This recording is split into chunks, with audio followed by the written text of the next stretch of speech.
urasabwa kumva akantu ku kandi kugira ngo usobanukirwe iby'uyu mukino wa Sergeant Major Robert Kabera ibijyanye n'ituruka rye yerekeza mu gihugu cya Uganda.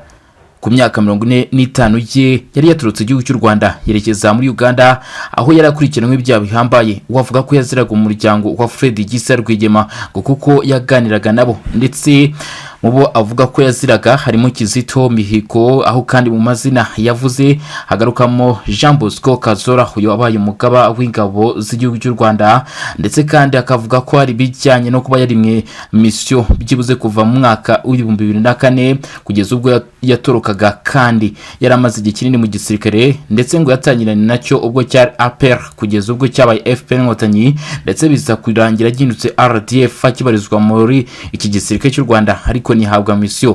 Nihe ntandaro yo kuba uyu mugabo atarahawe mission nimwe nkuko abitangaza, ndetse mu byo avuga ngo hari igihe yigeze kwerezwa mu kigo cy'Agako mu 2019-2020 ubwo yarategereje ko yahabwa mission, ahabwa icyitwa roto cyangwa sergeant unit asubira muri brigade yabarizwagamo avanwe muri infantry, ndetse atangaza ko ibi byaje gutuma atangira gutekereza kabiri.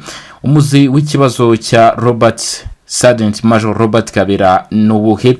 Ibi byose nibyo tugiye kugarukaho akantu ku kandi.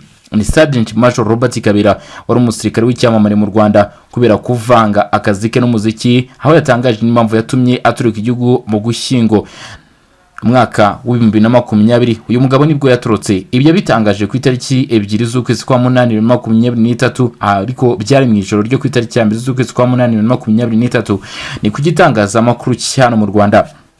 Uyu musirikare yatorokeye muri Uganda anyuze muri Nyagatare, aha ni mu ntara y'Iburasirazuba ku mupaka uhana imbibi igihugu cya Uganda. Nyuma yaho ubushinjacyaha bw'igisirikare cy'u Rwanda bwatangaje ko bamukurikiranye icyaha cyo gusambanya umwana w'umukobwa ndetse yengo n'umwana we.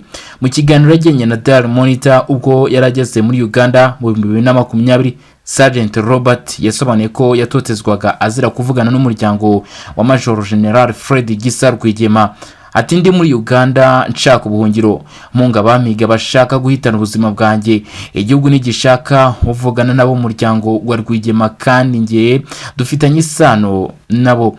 Sergeant Major Robert Kabera mu kiganiro yagiranye ku muyoboro wa Kasuku Media, kimwe mu gitangazamakuru gikura kuri chaîne YouTube mu Rwanda, yatangaje amagambo akomeye cyane n'umunyamakuru Jessica wa Mipango ukora kuri gitangazamakuru. Iki kiganiro cyasohotse ku itariki ya 2 Kanama 2023.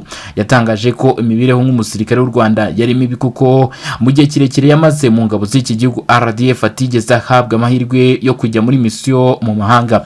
Yagize ati icyatumye mfata umwanzuro ku kuva mu gihugu ni izindi case. Navuye mu gihugu mvugishije abayobozi benshi aribo Afande Kabera, Afande Nyakwigendera Jacques Musomakwere, Afande Jean Bosco Kazura.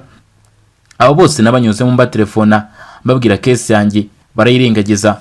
Bitewe nuko iki kibazo cya Sergeant Robert Kabera cyaje gihurana n'ibijyanye no kuba Jean Bosco Kazura yari kuvanwa mu mino yo kuba ari umugaba mukuru w'ingabo z'u Rwanda asimburwa na General Mubaraka Muganga.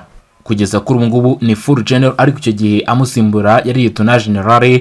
Byatumye abenshi bavuga ko idosiye ya Sergeant Robert Kabera ishobora kuba iri mu byatumye Jean Bosco Kazura akurwa kuri iyi myanya yari ariho mu ngabo z'igihugu cy'u Rwanda, ariko bigaragara ko bitera ibimenyetso byagiye biza by'urukurikirane ndetse n'urerekane naho bihuriye n'uyu mugabo. Gusa benshi bavuga ko kandi kuba uyu mugabo Jean Bosco Kazura yaravuye mu mwanya hari bamwe mu basirikare bari bakurikiranwa ibyaha bikomeye cyane birimo n'ubusinzi bahagaritswe mu gisirikare cy'u Rwanda, ndetse n'ibingibi uhasanga biri mu byatumye yirukanwa bitewe no kwirengagiza inshingano ndetse no kutita ku busabe bw'umusirikare mugenzi wabo. Ariko mu by'ukuri nta bimenyetso bihari byemeza aya makuru.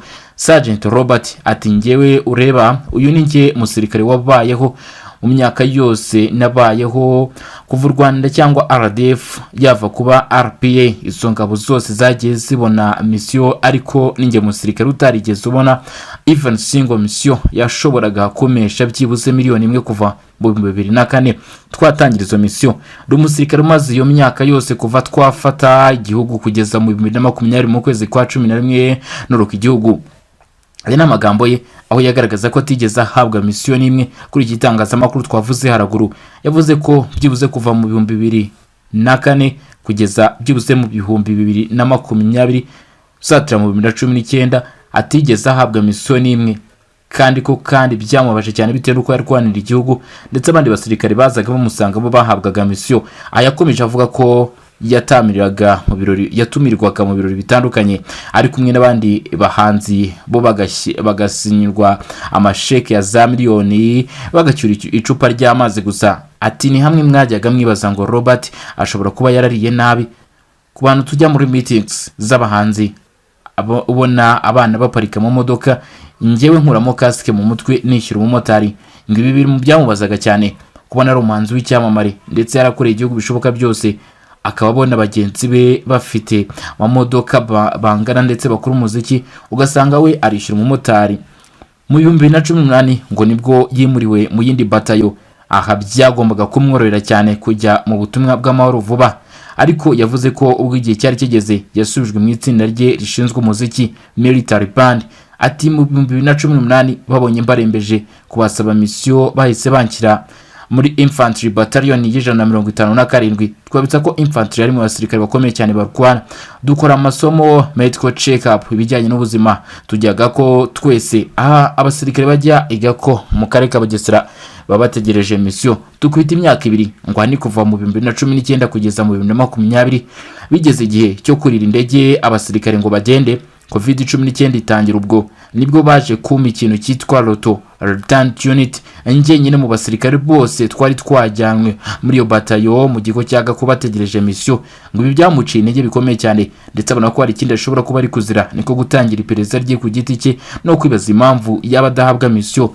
Sura muri Military Band ngo ibintu byabaye bibi cyane, byarambabaje, njya muri commanders banjye ndababwira uko ikibazo giteye, byabindembeje. Hanyuma baje kuvukamo kuvuga ngo ndi discipline, kuvuga ngo ndimo ndarasinga abayobozi cyangwa se nimo ndateje umutwe abayobozi, ndabamagara hato na hato. Ati mambo akuwa mukubwa wa Robert.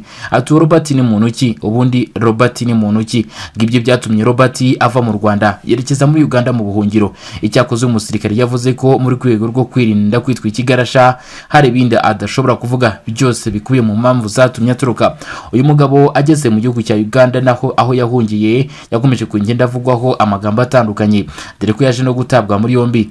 Ni kabiri y'imyaka 45 yahunze mu 2020. Igisirikare cyahise gitangaza ko yashakishwaga ku cyaha cyo gusambanya ku ngufu umwana we w'umukobwa. Ari muri Uganda yakanye icyo cyaha, yavuze ko yakunze kugirirwa nabi kubera ibyo yabazi ku rupfu rw'umuririmbyi Kizito Mihigo ndetse ko afitanye isano ya hafi na Fred Gisa Rwigema. Rwigema yarayoboye inyishyamba za FPR cyangwa se APR zatangije intambara kuri leta yariho mu Rwanda mu 1990. Ubu nimwe mu ntwari z'u Rwanda, ariko byagiye bivuga ko abo mu muryango we batabanye neza n'abo mu muryango uri ku butegetsi. Iby'uwo mubano Perezida Paul Kagame yabigarutseho ndetse avuga byinshi bitandukanye ku bijyanye n'icyo kibazo. Uyu mugabo rero yaje gutsabwa muri yombi, arafungwa mu gihugu cya Uganda ariko azakurekurwa. Ibi rero byakomeje kugenda biba uruhererekane ku makuru yatangazwa kuri mugabo. Ni polisi ya Uganda yari yarekuye by'agateganyo Sergeant Major Robert Kabera, aho bamurekuye mu mwaka 2022 mu kwezi kwa gatanu mu matariki abanza y'uko kwezi, dore ko nabwo yari yatawe muri yombi ndetse kugeza uyu munsi. Aha byari kwa kabiri umunyamategeko we yandikiye Minisitiri w'Intebe wa Uganda amusaba kugira icyo akora, avuga ko kubera afite icyangombwa cy'impunzi ashobora kurizwa mu Rwanda, ariko byarangiye atorezwe ndetse aza kurekurwa. Kubera azwi cyane mu Rwanda kubera kuba mu itsinda rya Amband no kuba umuhanzi ufite indirimbo zakunzwe ku giti cye, yakunze kugenda amenyekana cyane kugeza n'uyu munsi. Bikaba byo byamwubakiye izina nko kuba ari umuhanzi kurusha ari umusirikare. Abenshi n'ubundi bari bazi ko uyu mugabo atakibarizwa no mu nzego nkuru z'umutekano. Inzego z'umutekano muri Uganda zarekuye Sergeant Major Robert Kabera by'agateganyo nyuma yuko yari yatawe muri yombi akekwaho gutungira intwaro mu buryo bunyuranyije n'amategeko. Iby'idosiye y'uyu mugabo wari uri mu kigero cy'imyaka 45 icyo gihe yatawe muri yombi ku itariki ya 13 Gicurasi akekwaho gutungira intwaro mu buryo bunyuranyije n'amategeko nyuma yuko inzego z'umutekano zari zaramukiye ku rugo rwe ziri kumusaka. ku itariki 17 y'Gicurasi hari habaye inama y'inzego z'umutekano igamije kwigira hamwe ibijyanye na Sergeant Robert, na cyane ko uyu mugabo yaturutse igisirikare cy'u Rwanda ndetse akaba akekwaho ibyaha byo gufata ku ngufu umwana we. Ibyo agomba kubisobanura imbere y'ubutabera. Kuri uwo munsi kandi umunyamategeko yari yandikiye Minisitiri w'Intebe wa Uganda amusaba gukurikirana ikirego cy'umukiriya we, na cyane ko yavuga ko afite icyangombwa cy'ubukunzi bityo bidakwiye kuyoherezwa mu Rwanda. Amakuru avuga ko azajya yitaba polisi buri ku munsi wa kabiri. Sergeant Major Robert Kabera ni umuhanzi wakoze indirimbo zitandukanye zirimo izamamaye cyane mu myaka 10 ishize nk'iyo yise Impanda n'izindi. Yagiye aririmba kandi izindi ndirimbo nyinshi zirata ubutwari bw'ingabo z'u Rwanda, dore ko ari umwe mu bari bagize itsinda ry'ingabo z'igihugu ziririmba zizwi nka Jazz Band, ndetse ari n'umuhanga muri byo nk'uko bigaragara bitewe n'imiziki yagiye akora. Ageze mu gihugu cya Uganda yongeye kurongora ni nyuma yo gutandukana n'umugore we bari barabyaranye kandi barahunganye. Sergeant Major Kabera Robert wamenyekanye n'ubundi nka Sergeant Robert, aho yagereye mu gihugu cya Uganda yongeye kurongora nk'uko amakuru yatangajwe. Muri Mutarama 2023 uyu musirikare yatangaje ko umugore we yamusize muri Uganda agaruka mu Rwanda, kandi ko hashize iminsi mike batandukanye. Yabonye amafoto amugaragaza yararongowe n'undi mugabo. Uyu musirikare yasobanuye ko umugore we yagiye mu Rwanda atabizi, nyamara ngo yari yaramuhaye itike ubwo yari yamubwiye ko agiye gusura nyirasenge utuye mu gace kahitwa Mutukura hafi y'umupaka wa Uganda ndetse na Tanzania. Amakuru yatangajwe ashimangirwa n'amafoto yagaragaye Sergeant Robert yashyize ahagaragara aho yashyingiranywe n'undi mugore we, ndetse bafite urupapuro rwemeza ko bombi basezerana imbere y'Imana. Amakuru avuga ko ubukwe bwabaye ku itariki ya 9 Mata 2023, ndetse iby'umugabo bigaragara ko hari insobe bidasobanutse kandi bitagoye cyane, ariko mu by'ukuri harimo urujijo rutakwemera gusobanukirwa ibijyanye n'amakuru avuga yose kuri uwo mugabo. Sergeant Major Robert Kabera mu kiganiro yagiranye ku muyoboro wa Kasuku Media, kimwe mu gitangazamakuru gikura kuri chaîne YouTube mu Rwanda, yatangaje amagambo akomeye cyane n'umunyamakuru Jessica wa Mipango ukora kuri gitangazamakuru. Iki kiganiro cyasohotse ku itariki ya 2 Kanama 2023. Yatangaje ko imibereho nk'umusirikare w'u Rwanda yari mibi kuko mu gihe kirekire yamaze mu ngabo z'iki gihugu RDF atigeze ahabwa amahirwe yo kujya muri mission mu mahanga. Yagize ati icyatumye mfata umwanzuro ku kuva mu gihugu ni izindi case. Navuye mu gihugu mvugishije abayobozi benshi aribo Afande Kabera, Afande Nyakwigendera Jacques Musomakwere, Afande Jean Bosco Kazura. Abo bose nabanyuze mu telefona mbabwira case yanjye barayirengagiza.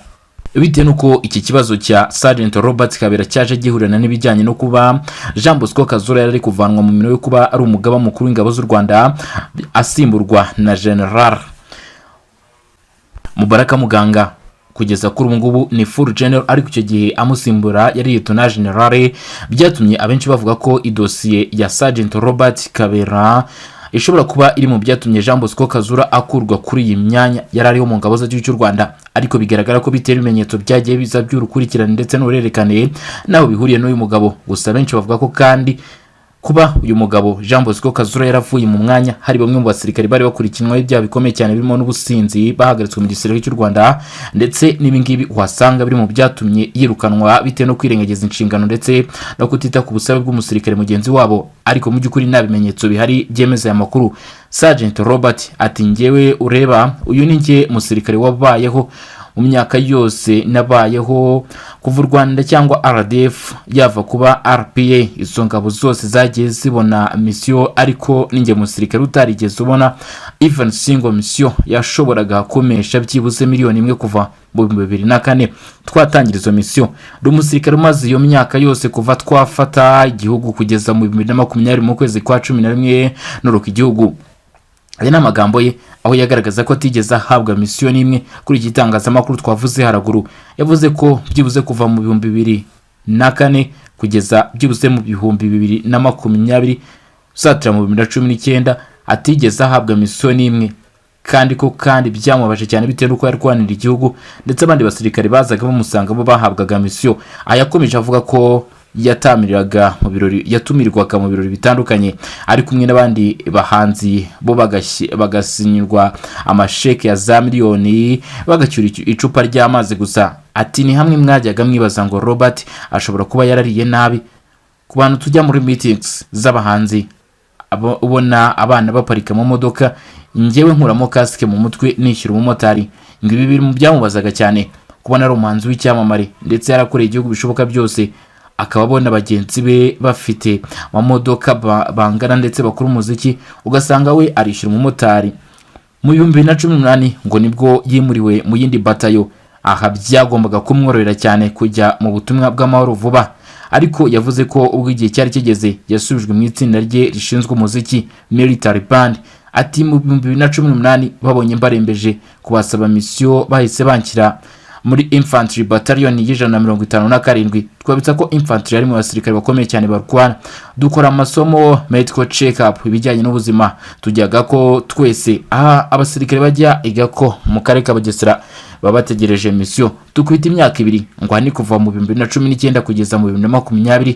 Bigeze igihe cyo kurira indege abasirikare ngo bagende, COVID-19 itangira, ubwo nibwo baje kuma ikintu cyitwa Roto Retant Unit. Njye nyine mu basirikare bose twari twajyanwe muri yo batayo mu gigo cyaga ko bategereje misiyo, ngo ibi byamuciye intege bikomeye cyane, ndetse abona ko hari ikindi ashobora kuba ari kuzira, niko gutangira iperereza rye ku giti cye no kwibaza impamvu yaba adahabwa misiyo.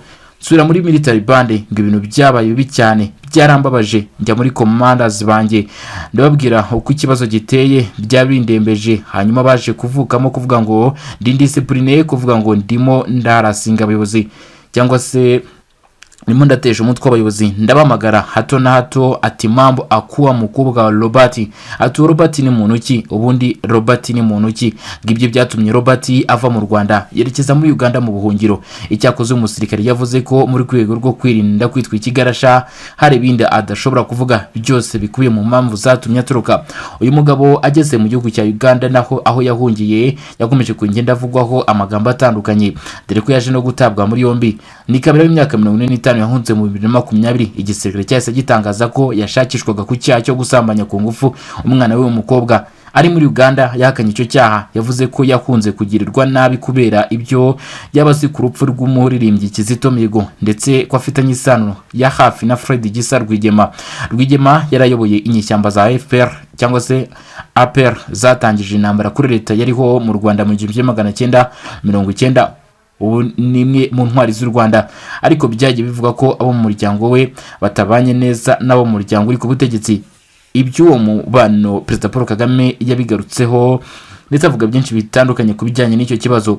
Uyu mugabo rero yaje gutsabwa muri yombi, arafungwa mu gihugu cya Uganda, ariko azakurekurwa.